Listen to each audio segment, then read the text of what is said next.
Hello बच्चों, कैसे हो? पिछले वीडियो में हमने किया स्केलर प्रोडक्ट या डॉट प्रोडक्ट जिसको हम कह सकते हैं, और आज हम करने वाले हैं वेक्टर प्रोडक्ट या फिर क्रॉस प्रोडक्ट। चलिए करते हैं start. Cross product of two vectors, suppose these are two vectors, vector a and vector b, and the angle between them is theta। इनके बीच में एंगल थीटा है। तो cross product of two vectors is given by modulus of vector A modulus of vector B sine theta into N cap. देखिए जरा, ये जो modulus है modulus B sine theta है, this is the magnitude of the vector A cross B, and N cap is the direction of the vector A cross B. A cross B, cross product of two vector is a vector quantity, तो इसमें magnitude होगा और direction होगी।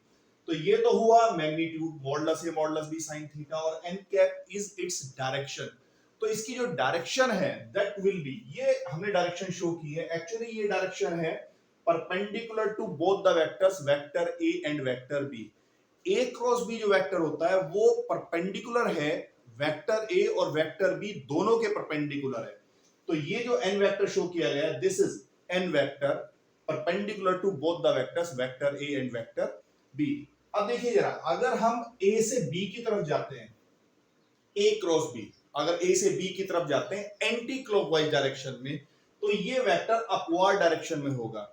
और अगर हम B से ए की तरफ जाते, बी क्रॉस ए करते, तब ये वेक्टर डाउनवर्ड डायरेक्शन में होता है। जैसे वाटर टैप होता है, अगर उसको हम बंद करते हैं क्लॉकवाइज डायरेक्शन में तो वो अंदर की तरफ जाता है, और अगर उसको ओपन करते हैं, खोलते हैं उसको, तो एंटी क्लॉकवाइज डायरेक्शन होती है और वो बाहर की तरफ आता है। उसी तरीके से ये है कि अगर हम एंटी क्लॉकवाइज डायरेक्शन में चलें ए टू बी, तो ये जो वेक्टर एन कैप है, ए क्रॉस बी की जो डायरेक्शन है, ये बाहर की तरफ आएगी, आउटवर्ड फ्रॉम द पेपर। और अगर बी क्रॉस ए करते हैं क्लॉकवाइज डायरेक्शन में, तो ये अंदर की तरफ जाएगा। बट हमारे मैथमेटिक्स में जो डायरेक्शन है वो परपेंडिकुलर सफिशिएंट है कि वेक्टर ए और वेक्टर बी दोनों के परपेंडिकुलर है। डायरेक्शन के अपवर्ड डायरेक्शन में या डाउनवर्ड डायरेक्शन में इससे हमारा ज्यादा वास्ता नहीं पड़ता। चलिए, इसका ज्योमेट्रिकल सिग्निफिकेंस क्या है? अगर ये वेक्टर ए और वेक्टर बी, दो वेक्टर को लेके हम एक पैरेललोग्राम फॉर्म कर लें कि ये दो वेक्टर इसकी एडजेसेंट साइड्स है, वेक्टर ए और वेक्टर बी, और एक पैरेललोग्राम कंप्लीट कर लें, तो cross product of two vectors का जो मॉडुलस है, modulus of A cross B will represent area of parallelogram O A C B. तो cross product of two vector modulus will represent the area of the parallelogram O A C B. ऐसे parallelogram की दो adjacent sides, जिन अगर vector A और vector B है तो उसका area modulus of A cross B होगा। देखिए जरा, अगर हम ए बी को ज्वाइन करा दें तो ये पैरेललोग्राम दो ट्राइंगल में डिवाइड हो गया, तो एक ट्राइंगल का एरिया इस पैरेललोग्राम के एरिया का हाफ होगा। Then half of modulus A cross B is equal to area of triangle O A B. This will be the area of triangle O A B.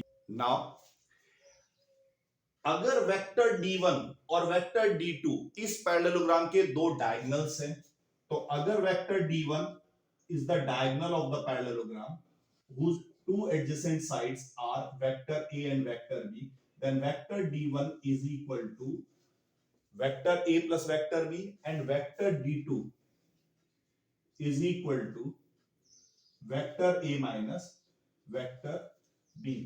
इस parallelogram ए के area को हम इन vectors d1 और d2 की form में भी represent कर सकते हैं। Half of modulus d1 cross d2 is equal to area of parallelogram OACB। ये इसका ज्योमेट्रिकल मीनिंग है कि इस पैरेललोग्राम के एरिया को हम modulus of A cross B से भी रिप्रेजेंट कर सकते हैं, और डायगोनल्स की फॉर्म में half modulus of d1 cross d2 से भी इसको रिप्रेजेंट कर सकते हैं। और एरिया ऑफ ट्राइंगल जिसकी दो साइड्स वेक्टर ए और वेक्टर बी से रिप्रेजेंट की जा सकती है, उसका एरिया भी half modulus of A cross B होगा। Okay, now properties of cross product of two vector. Property number 1, देखिए जैसे डॉट प्रोडक्ट कम्यूटेटिव होता था, क्रॉस प्रोडक्ट कम्यूटेटिव नहीं होता। A cross B is equal to minus of B cross A. यहां पर direction change हुई है, पहले हम ए से बी की तरफ मूव कर रहे थे एंटी क्लॉकवाइज डायरेक्शन में, अब हम बी से ए की तरफ मूव कर रहे हैं क्लॉकवाइज डायरेक्शन में। तो जो वेक्टर ए क्रॉस बी की डायरेक्शन है या बी क्रॉस ए की डायरेक्शन है वो अपोजिट हो जाएगी, पहले बाहर की तरफ थी अब अंदर की तरफ हो जाएगी। मॉडुलस सेम रहेगा, अगर हम बी क्रॉस ए करें तो modulus B modulus A sin theta, modulus same रहेगा लेकिन डायरेक्शन जस्ट अपोजिट हो जाएगी। तो इट मींस के a cross b equal to minus of b cross a। This is property number 1। Number 2, distributive over vector addition. Dot product भी distributive थी वो over vector addition, cross product भी distributive है। a dot b plus c equal to, sorry a cross product कर रहे हैं, a cross b plus c equal to a cross b plus a cross c। This is left distributive law, left से हम ये अंदर गया है vector a, तो this is left distributive law. और अगर हम कहें a plus b cross c, तो this will be a cross c plus b cross c। ये राइट से c वेक्टर अंदर गया है तो this is right distributive law. ये बिल्कुल वैसे ही है जैसे डॉट प्रोडक्ट हम लोगों ने किया था ना। Number 3, m a cross b, अगर क्रॉस प्रोडक्ट को किसी स्केलर से मल्टीप्लाई किया जाए, multiplication of a vector by scalar, तो this that can also be written as m a cross b या फिर a क्रॉस m b। और अगर दो स्केलर हो, नंबर 4 प्रॉपर्टी कि m n a cross b, this can also be written as m a cross n b या फिर n a cross m b। This is property number 4। Now आगे बढ़ते हैं, इसको मैं हटा देता हूं।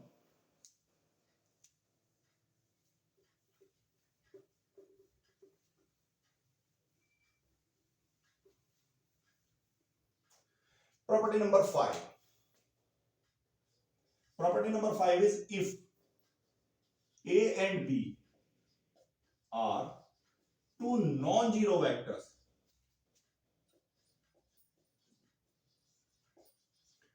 ये दो नॉन जीरो वेक्टर्स हैं, then vector a cross vector b is equal to 0 implies and implied by vector a is parallel to vector b। अगर a और b दो नॉन जीरो वेक्टर्स हैं तो a क्रॉस b अगर zero है तो vector a और vector b आपस में पैरेलल होंगे या कोलिनियर होंगे। वेक्टर्स के केस में पैरेललिज्म और कोलिनियरिटी सेम थिंग। देखिए अगर a क्रॉस b जीरो है तो modulus of vector a modulus of vector b sin theta n cap equal to 0, ये 0 हो जाएगा। Modulus a modulus b zero नहीं है क्योंकि नॉन जीरो वेक्टर्स हैं, तो ओनली थिंग इज कि sin थीटा इक्वल टू 0 होगा और थीटा इक्वल टू 0 हो जाएगा, तो वेक्टर a वेक्टर b के पैरेलल हो गया। और अगर हम लेके वेक्टर a वेक्टर b के पैरेलल है तो इट मींस के angle between them is 0 degree. 0 अगर एंगल होगा तो sin थीटा 0 हो जाएगा और in that case a cross b will become 0। तो अगर a और b दो नॉन जीरो वेक्टर्स हैं तो a क्रॉस b की क्रॉस प्रोडक्ट, a और b की क्रॉस प्रोडक्ट 0 हो जाने से वेक्टर पैरेलल हो जाएंगे, और अगर वेक्टर पैरेलल हैं तो a क्रॉस b 0 हो जाएगा। ना property number 6, modulus of a cross b whole square equal to, देखिए जरा ए क्रॉस बी को अगर हम लिखें तो modulus A modulus B sine theta N cap, ये एन कैप होगा।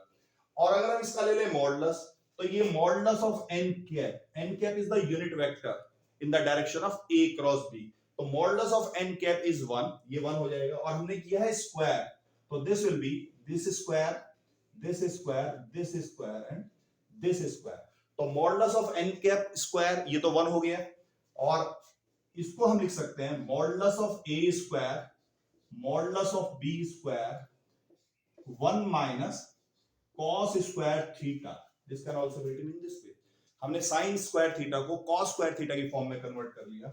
और अगर हम इसको अंदर मल्टीप्लाई कर लें, modulus of A square modulus of B square minus modulus of A square modulus of B square cos square theta, और ये हो जाएगा हमारा modulus of A square modulus of B square. This is ये देखिए, ये modulus A modulus B cos theta का whole square and modulus A modulus B cos theta is a dot b। तो this will become a dot b square. तो ये एक result बन गया हमारे पास कि modulus of a cross b whole square plus इसको लेफ्ट साइड में ले लें a dot b whole square equal to modulus of a square into modulus of b square.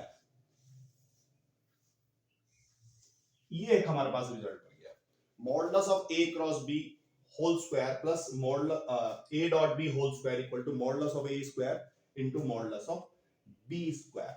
देखिए इसको मैं हटा देता हूं यहां से, इसको अभी आप और आगे बढ़ेंगे।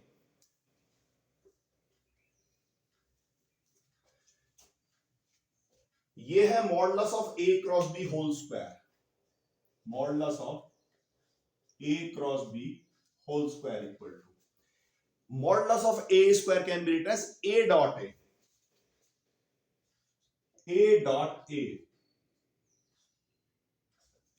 Scalar product of two vectors में लास्ट वीडियो में हमने किया था कि a dot a is modulus of a whole square. अगर आप लोगों ने वो नहीं देखा है तो जाकर देख सकते हैं, लिंक आपको डिस्क्रिप्शन में मिल जाएगा। तो a डॉट a और b modulus of b square is b dot b,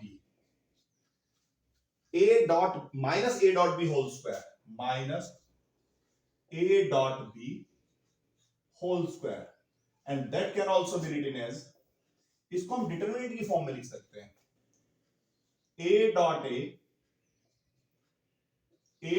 b, यहां पर b dot b sorry a dot b और ये b डॉट b।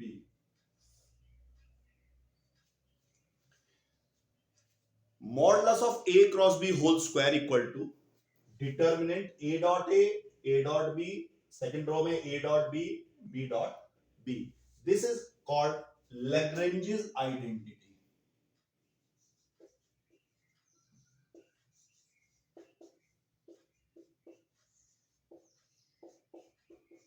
इसको हम बोलते हैं Lagrange's identity. This is property number 6, ये है property number 6। Now property number 7, property number 7 is a cross a is what? A cross a is modulus a sin 0। a vector के साथ ही 0 degree angle बनाएगा तो sin 0, और ये n cap a perpendicular vector to the a vector, sin 0 is 0, तो this will become 0। तो किसी भी वेक्टर को अगर उसी के साथ क्रॉस प्रोडक्ट करें तो द वैल्यू विल बिकम 0। अगर इसको अप्लाई करें तीन म्यूचुअली परपेंडिकुलर यूनिट वेक्टर्स के साथ, तो ये i cross i equal to 0 हो जाएगा, और उसी तरीके से j क्रॉस j और k cross k will also 0, ये भी 0 होगा। तो i cross i, j cross j और k क्रॉस k की वैल्यू 0 होगी, जबकि डॉट प्रोडक्ट में i dot i, j dot j, k dot k की वैल्यू होती है 1। ना प्रॉपर्टी नंबर 8, अगर हम I क्रॉस J करें, I क्रॉस J, तो that will be modulus of I modulus of J sine 90 degree, sine 90, क्योंकि I और J म्यूचुअली परपेंडिकुलर वेक्टर्स हैं, and n cap is a vector, unit vector perpendicular to both I and J, और I और J दोनों के perpendicular unit vector होता है k vector, तो this is actually k vector. तो modulus I is 1, modulus J is 1, sin 90 is 1, so this will become k vector. तो I cross J equal to k vector. Similarly, अगर हम J cross k करें तो that will be I vector, and k cross I अगर हम करेंगे तो that will be J vector. ये J vector हो गया। तो I cross J equal to K, J cross K equal to I, and K cross I equal to J। देखिए इसमें साइक्लिक ऑर्डर मेंटेन होता है। ये वेक्टर I है, यहां पर J ले लें, और ये K वेक्टर, ये साइक्लिक ऑर्डर में I क्रॉस J करेंगे तो K, J क्रॉस K करेंगे तो I, और K क्रॉस I करेंगे तो J। अगर ये ऑर्डर बदलेगा तो ये माइनस टाइम्स हो जाएगा। अगर हम करते J cross I, cyclic order है ये एंटी क्लॉकवाइज डायरेक्शन, और अगर हम क्लॉकवाइज डायरेक्शन करेंगे तो this will become minus of k vector. तो अगर साइक्लिक ऑर्डर मेंटेन कर रहा है तो I और J का क्रॉस प्रोडक्ट लेने से K, J और K का लेने से I, और K और I का लेने से J, और अगर ये ऑर्डर चेंज करेगा तो that will be minus time, वो माइनस टाइम्स हो जाएगा। ये है properties of vector product of two vectors, या cross product of two vectors. चलिए आगे बढ़ते हैं।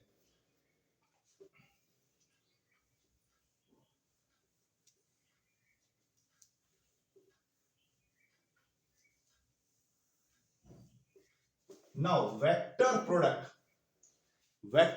in component form, vector product in component form,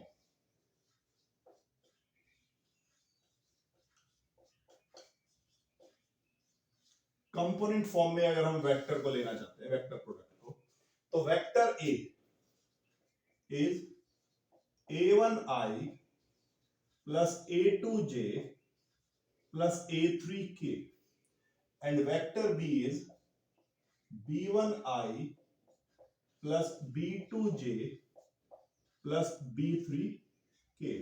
vector A के कंपोनेंट है A1, A2, A3, और वेक्टर B के कंपोनेंट है B1, B2, B3। Then A cross B is equal to A1I plus A2J plus A3K cross B1I plus B2J plus B3K, ये इन दोनों की cross product.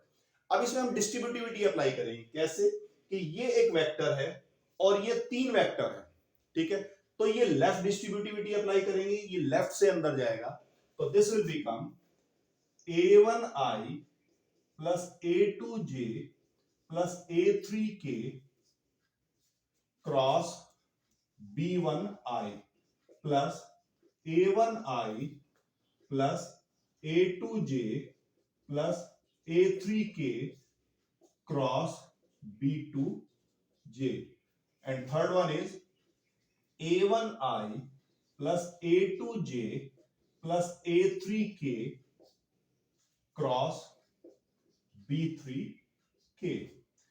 अब देखिए जरा, अगेन डिस्ट्रीब्यूटिविटी अप्लाई करेंगे, राइट डिस्ट्रीब्यूटिव, ये सिंगल वेक्टर है B1I और ये राइट से अंदर जाएगा, तो A1 B1 I cross I will become 0, A2 B1 J cross I, ये रिवर्स ऑर्डर है, I J K का रिवर्स ऑर्डर है, J क्रॉस I, तो that will become minus K, तो A2 B1 minus K vector, और A3 B1 K cross I is J, तो A3 B1 J। Similarly A1 B2 I cross J K हो जाएगा A1 B2 K plus J cross J 0 होगा और K cross J reverse order में minus I बनेगा ये, तो ये माइनस A3 B2 I। उसी तरीके से यहां देखिए I क्रॉस के माइनस J होगा तो minus A1 B3 J cross के I होगा प्लस A2 B3 I और K क्रॉस के 0 हो जाएगा। अब अगर आप इनको कलेक्ट कर लें, I की टर्म है हमारे पास ये और ये A2 B3 minus A3 B2 I plus J की टर्म को कलेक्ट करें A3 B1 minus A1 B3 J plus और K वाली टर्म को कलेक्ट करेंगे तो A1 B2 this is A1 B2 minus A2 B1 K। और अब ये देखिए ये डिटर्मिनेंट फॉर्मेट बन गया आपका, that can also be written as determinant I J K A1 A2 A3 B1 B2 B3। ये है cross product of two vectors A cross B is equal to determinant I J K A1 A2 A3 B1 B2 B3। ये है हमारा vector product of two vectors, दो vector का vector product. आज का video आपको कैसा लगा कमेंट बॉक्स में लिखकर जरूर बताइए। अगर आप चैनल पर नए हैं तो चैनल को सब्सक्राइब करना ना भूलें। वेक्टर्स में अभी हम और आगे बढ़ेंगे, तब तक के लिए थैंक यू।